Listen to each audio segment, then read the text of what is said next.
அனைவருக்கும் இன்னைக்கு காலை வணக்கம். இன்றைக்கி நம்மளோட காலை உணவு என்னென்னு பார்த்தீங்கன்னா, முதல்ல வந்து கொய்யாப்பழம் வச்சுருக்கோம். இது நம்ம நண்பர் சரவணனோட தோட்டத்துலேருந்து வந்தது.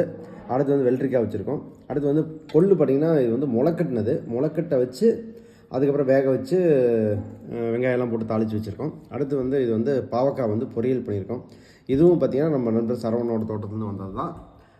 இப்போ நண்பர்கள் இந்த வீடியோலாம் போடுறதுனால நண்பர்கள் வந்து நிறைய நம்மளுக்கு கொடுக்க ஆரம்பிக்கிறாங்க. இது வந்து கொஞ்சம் ஹைப்ரிட் வெரைட்டி தான். ஹைப்ரிட்டாக இருந்தாலும் இது நல்ல கசப்பாக இருக்குது. இது எந்த எந்த வெரைட்டியாக இருந்தாலும் ஓகே. நீங்கள் வந்து பாவக்காய் எடுத்துக்கிட்டிங்கன்னா ரொம்ப ரொம்ப நல்லது. உங்கள் சர்க்கரை அளவு வந்து கண்டிப்பாக இது குறைக்கிறதுக்கு உதவி பண்ணும்.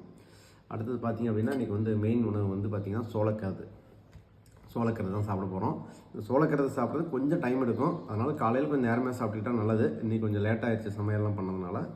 ஸோ இந்த சோளக்கருதில் வந்து நிறைய பயன்கள் இருக்குது. ஏன்னா இது தானிய வகையை சேர்ந்தது தான். அரிசி, கோதுமை அந்த மாதிரியான தானிய வகையை சேர்ந்தது தான். அதனால் இதில் வந்து சர்க்கரை அளவும் கொஞ்சம் அதிகமாக தான் இருக்கும். சர்க்கரை வியாதி இருக்கிறவங்க